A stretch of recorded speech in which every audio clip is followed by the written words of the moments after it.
नमस्कार दोस्तों, मैं वनीता जैन अपने स्टोरी चैनल पे आप सभी का स्वागत करती हूँ।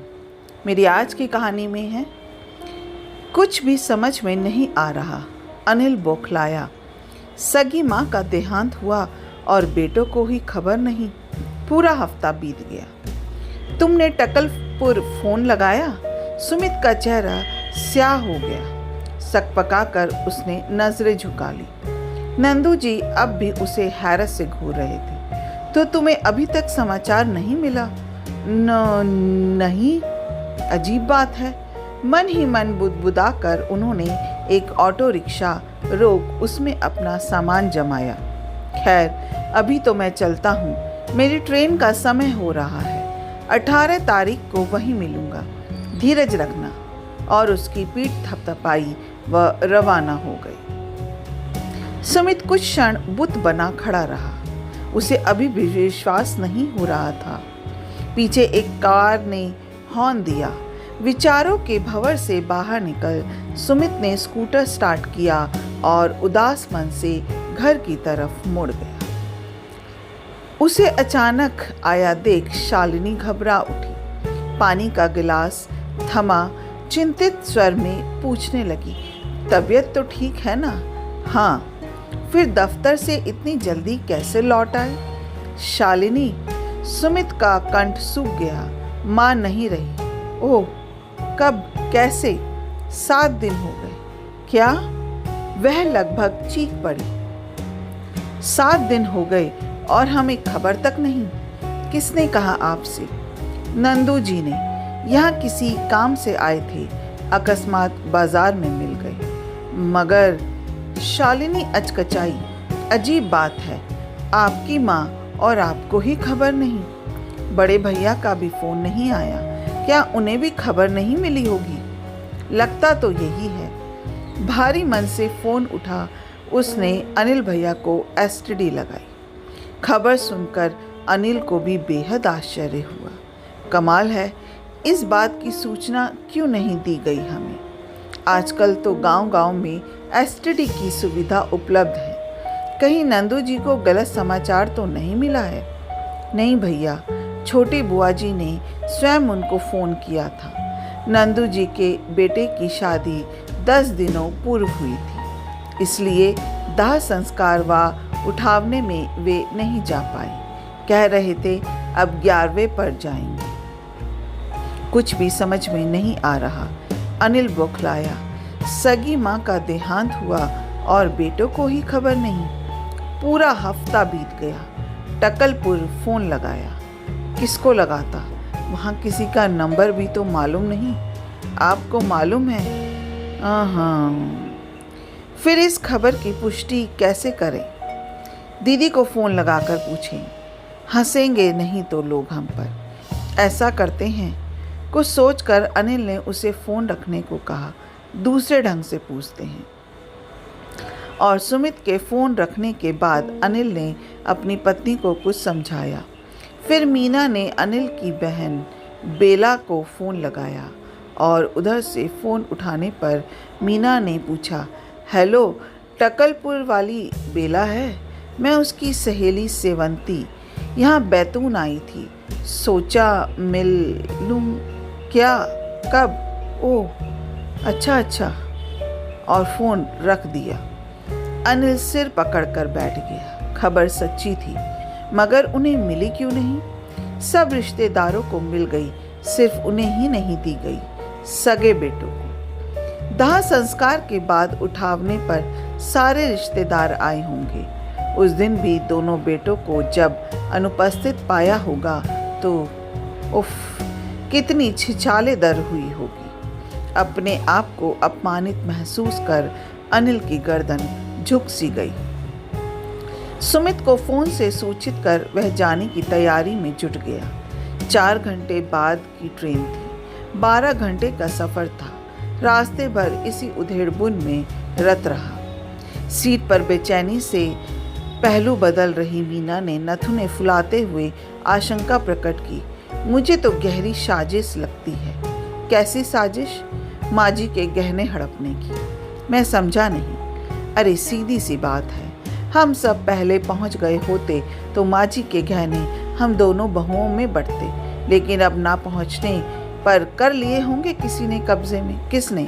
उसी ने जो हफ्ते भर से आकर जमी बैठी है। घृणा से मीना का स्वर विषैला हो गया। अनिल ने कोई जवाब नहीं दिया, सिर झुकाए विचारों के भंवर में डूबता उतरता रहा। अगले दिन प्रातः 10 बजे के लगभग दोनों टकलपुर पहुंचे। पिताजी बाहर बैठक के एक कोने में उदास गमगीन बैठे थे। सारे रिश्तेदार भी शोकाकुल बैठे थे। रिक्शे से उतर अनिल ने सूटकेस एक तरफ रखा और पिताजी की गोद में मुंह छुपा जोर जोर से रोने लगा। कैसे हो गया यह सब? हमें खबर तक नहीं मिल पाई। पिताजी ने कोई जवाब नहीं दिया। दीवार से सिर टिकाए आंखें मूंदे होठों को कसकर भींच लिया। उनके झुर्रीदार चेहरे पर दर्द की असंख्य लकीरें स्पष्ट दिख रही थी। उधर मीना रिक्शे से उतर अंदरूनी कक्ष में जा अपने आर्त विलाप से पूरे घर को गुंजाने लगी। दीदी से लिपट फूट फूट कर रोते हुए उनके कंधे को तर कर दिया उसने। 3-4 मिनट तक दोनों अनिल मीना का यह करुण विलाप चलता रहा। फिर पिता की गोद से सिर उठा अनिल ने भीगे स्वर में उल्हाना दिया। आजकल तो इतने साधन हो गए हैं, हमें फोन तो करवा तो देता, मगर फिर सोचा कोई फायदा तो है नहीं। क्यों? मुझे लगा क्या पता इस बार भी तुम्हें छुट्टी मिलने में दिक्कत आ जाए। अनिल को यूं लगा मानो भरी महफिल में नंगा कर जूते जड़ दिए गए हों उस पर। सक पकाते हुए सिट पिटाकर हकलाने लगा। ऐसा कैसे सोच लिया? मरने की खबर सुनकर तो हम हर हाल में आते, और जीते जी? बात काटते हुए पिताजी का कंठ हठात रुंध गया। अनिल कुछ कह न सका। उसके लिए मुंह छुपाना दुश्वार हो गया। पिताजी से ऐसे आक्रामक रुख की उसने सपने में भी कल्पना नहीं की थी। पिताजी ने एक ही बार में उसका संपूर्ण जीवन चरित्र उधेड़ कर रख दिया था। वहां बैठे 5 रिश्तेदार होठों पर मुस्कान रोक मन ही मन अनिल की स्थिति का आनंद लेने लगे। अनिल के लिए वहां बैठना असह्य हो गया, मगर उठकर जाता भी कहां? क्या घर छोड़कर वापस चल देता? उसी समय सुमित शालिनी का रिक्शा रुका। शालिनी रोती हुई अंदर चली गई। सुमित पिता के गले से लिपट स्वर्गीय मां को याद कर रोने लगा। उसका चेहरा आंसुओं से तर था और कंठ गम से अवरुद्ध। बस स्वर में हाय माँ, ओ माँ का विलाप करता रहा। कुछ मिनट रोने के बाद उसने हिचकियाँ लेते हुए पिता को उल्हाना दिया। खबर तो करनी थी हमें, कैसे करता? बात काट पिताजी ने अपनी लाचारी बताते हुए कहा, मैं अकेला बूढ़ा दाह संस्कार का इंतजाम करता या तुम्हें फोन करने जाता? किसी को भी कह देते। ऐसे वक्त तो हर कोई सहयोग करने आ जाता है। सब कहने की बातें हैं बेटा। ठंडी सांस लेते हुए पिताजी ने सवालिया निगाहों से कहा, आज के जमाने में लोगों को अपनों के लिए ही समय नहीं मिलता तो परायों के लिए कौन खटता है? सुमित सकपका गया। वह समझ नहीं पाया कि पिताजी वास्तव में जमाने की शिकायत कर रहे हैं या बेटों पर कटाक्ष। अचकचाकर उनका मुख देखता रह गया वह। पिताजी मुंह फेर बाहर सड़क की तरफ देखने लगे। सुमित के लिए वहां बैठना असह्य हो गया। रिश्तेदारों की मुख मुद्रा तो उसने पहले ही भांप ली थी। वे सब दबी छुपी व्यंग्यात्मक मुस्कानों से उसकी स्थिति का आनंद ले रहे थे। सुमित के तन बदन में आग लग गई। मन तो हुआ पिताजी से पूछे कि माँ के मरने पर 8-10 घंटों के अंदर ही सारे रिश्तेदार आ गए थे। किसने किए थे इन सबको फोन? क्या इसी तरह हमें भी फोन नहीं किया जा सकता था? किंतु पूछने की हिम्मत ना कर सका। वहां उसका अब दम घुटने लगा था। बेला दीदी से मिलने का बहाना कर वह उठा और पीछे पीछे अनिल भी चल दिया। अंदर बेला तीनों बुआओं के संग किसी कार्य में व्यस्त थी। बेला दीदी के हाथ में कोई लिस्ट थी और तीनों बुआ सामने रखा सामान उसके अनुसार मिला रही थी। मीना और शालिनी एक और उपेक्षित सी बैठी थी। कमरे में प्रवेश करते समय सुमित ने सोचा, बेला दीदी दोनों भाइयों को देखते ही दौड़ती हुई उनके गले लिपट फूट फूट कर रो पड़ेगी। फिर दोनों भाई उसे सांत्वना देंगे, किंतु ऐसा कुछ भी नहीं हुआ। बेला ने एक क्षण के लिए उचटती नज़र उन पर डाली और पूर्ववत अपने कार्य में व्यस्त हो गई। तीनों बुआओं ने भी बेला का अनुसरण किया। अनिल, सुमित कट कर रह गए। चुपचाप मीना शालिनी के पास आकर बैठ गई।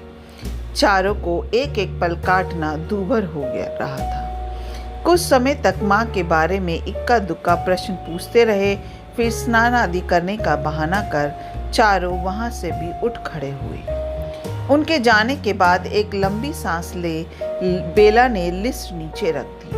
उसका मन माँ की याद में बुरी तरह तड़प रहा था। जिस रात माँ शांत हुई उससे एक दिन पूर्व ही बेला व छोटी बुआ वहां पहुंची थी। रात 1:30 बजे के लगभग माँ को घबराहट होने लगी।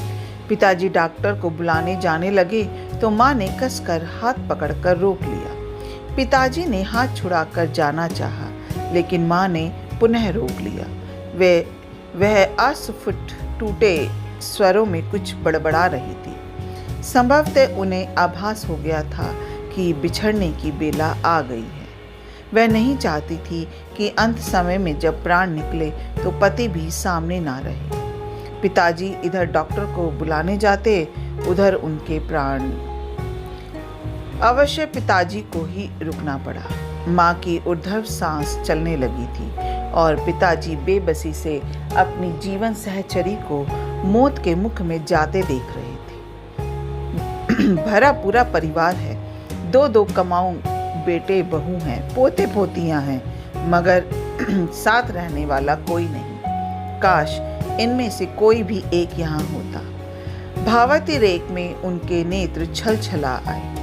कुछ क्षणों बाद उन्होंने अपने मन को स्थिर किया और ठाकुर जी की मूर्ति के पास रखी गंगा जल की शीशी व तुलसी उठाई।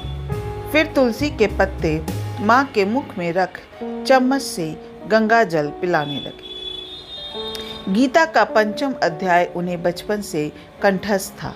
उसका पाठ करने लगे। माँ तुलसी व गंगा जल का पान करती गीता का श्रवण करती रही। बेटों से एक बार मिल लेने की कसक उनके मन को अंतिम क्षणों तक चुभ रही थी। पिताजी ने पिछले माह दोनों को फोन किया था, किंतु बेटों को आने की फुर्सत नहीं मिली। यह आस मन में संजोए लगभग 8-10 मिनट वे पिताजी की बाहों में तड़पती रही। अंतिम सांस निकलने के पूर्व उन्होंने हाथ बढ़ा पिताजी के चरणों का स्पर्श किया। सामने ठाकुर जी को निहार अपने नाथ के मुखारविंद पर नजरें स्थित की और हाथ जोड़ प्राण त्याग दिए। स्तब्ध पिताजी अपनी जीवन संगनी की निष्प्राण काया कलेजे चिपटाए फूट फूट कर रो पड़े। जीवन भर जिसने हंसते हंसते बिना शिकायत पूर्ण समर्पण भाव से साथ निभाया, आज वह जीवन भर उन्हें अकेला छोड़ अनंत में विलीन हो गई थी। पिताजी का कलेजा मुंह को आने लगा। वे अपने आप को बेहद अकेला महसूस कर रहे थे।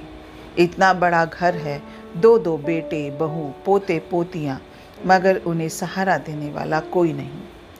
लोगों को पैसों की कमी के कारण इलाज नहीं मिलता, यहाँ औलादों की विमुखता के कारण पैसा होकर भी नहीं मिल पाया। माना मौत अटल रहती है, मगर कुछ खटपट तो की जा सकती थी।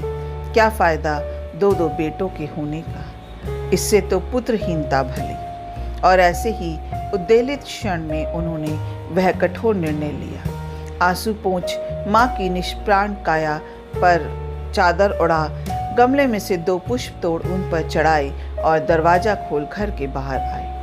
कॉलोनी के सुनसान सड़कें रात के सन्नाटे में साए साए कर रही। छड़ी टेकते हुए वे कॉलोनी के बाहर मेन रोड पर आए। वहाँ एक एसटीडी बूथ था। बूथ का मालिक वहीं रहता भी था। घंटी बजा उसे जगाया। उसके दरवाज़ा खोलने पर असमय जगाने के लिए माफ़ी मांगी और छोटी बुआ को फ़ोन लगाया। बुआ को उन्होंने सख्त ताकीद कर दी, दोनों बेटों और उनकी ससुराल को छोड़ बाकी सब रिश्तेदारों को सूचित कर देना। हतप्रद रह गई बुआ, ऊहा-पोह करने लगी, लेकिन पिताजी ने कसम दे मुंह बंद कर दिया। फोन पर पिताजी घर लौटे। सूना घर उन्हें काटने को दौड़ रहा था। छोटी बुआ पास ही गांव में रहती थी। आधे घंटे में फूफा जी के साथ वह मोटरसाइकिल से आ गई।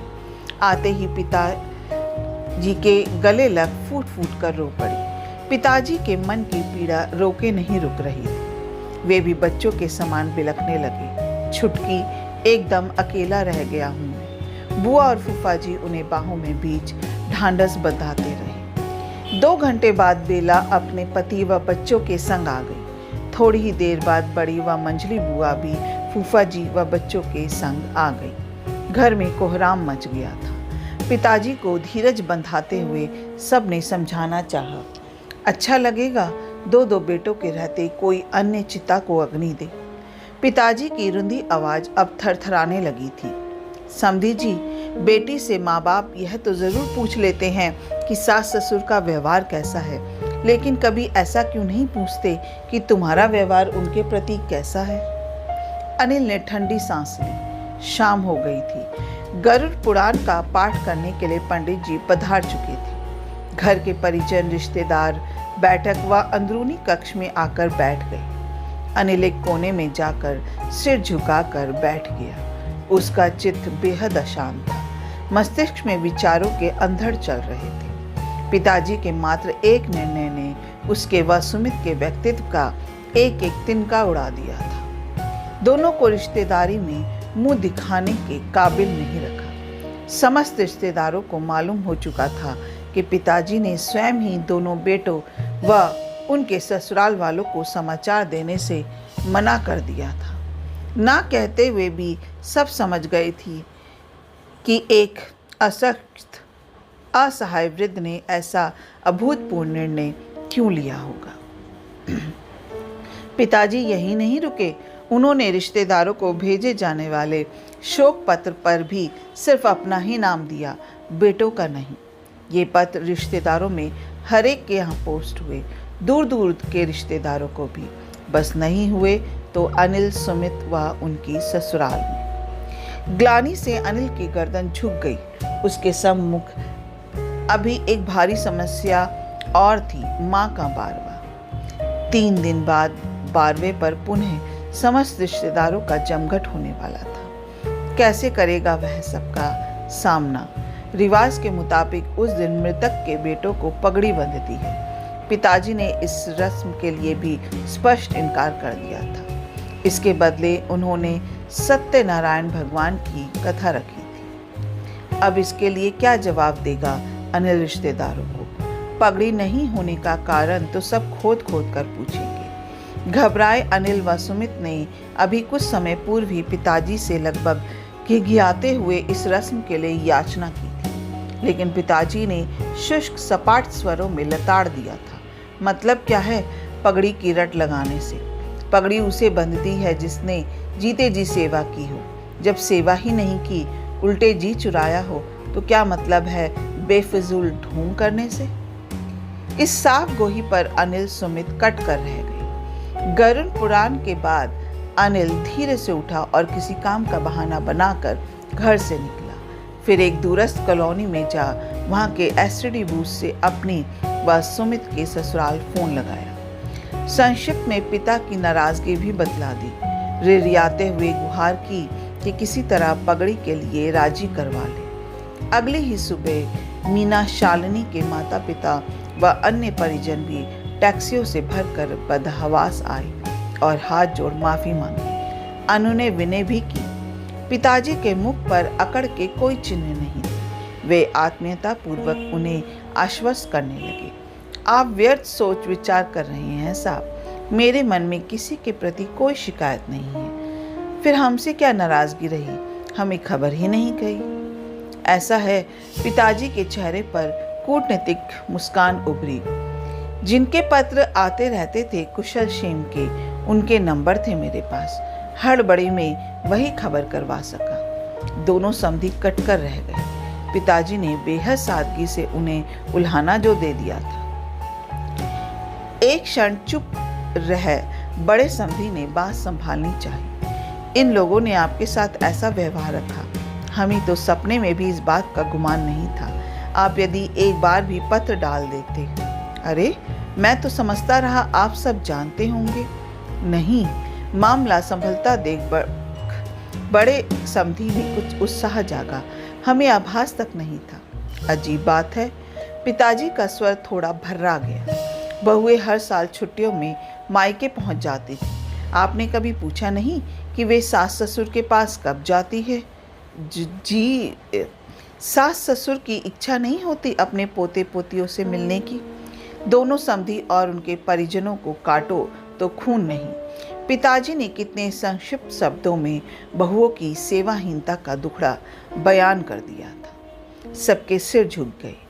पिताजी की रुंधी आवाज अब थरथराने लगी थी। समधी जी, बेटी से माँ बाप यह तो जरूर पूछ लेते हैं कि सास ससुर का व्यवहार कैसा है, लेकिन कभी ऐसा क्यों नहीं पूछते कि तुम्हारा व्यवहार उनके प्रति कैसा है?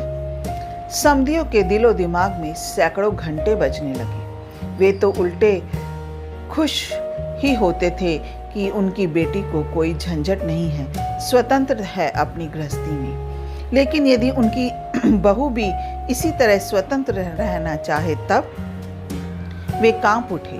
कुछ क्षणों की खामोशी के बाद दोनों समधियों ने अपने अपने अश्रुपूर्ण चेहरे ऊपर उठाते हुए कहा, अपनी बेटियों के व्यवहार के लिए हम क्षमा चाहते हैं। अब वे ऐसा कदापि नहीं करेंगे। खैर, इसे आजमाने की जरूरत नहीं पड़ेगी। पिताजी ने आदरपूर्वक उनके कंधों को थपथपाया।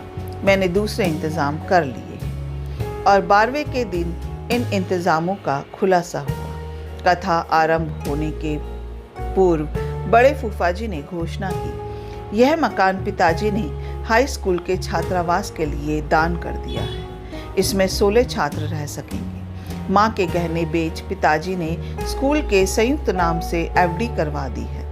छात्रों से किराया और एफडी का ब्याज स्कूल व पिताजी की देखभाल अच्छी तरह कर लेगा। उनके बाद यह सब स्कूल का हो जाएगा। सुनते ही मीना और शालिनी शर्म से गड़ गई।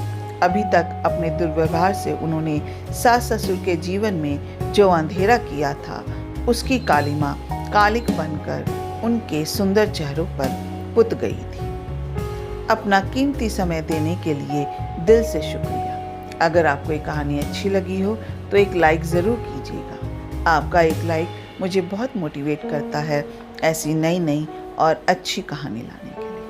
अगर आप मेरे चैनल पे नए हो तो चैनल को सब्सक्राइब करना मत भूलिएगा, ताकि जैसे ही मैं कोई नई कहानी पोस्ट करूं और आपको तुरंत मिल जाए। फिर मिलते हैं एक नई कहानी के साथ। जय हिंद।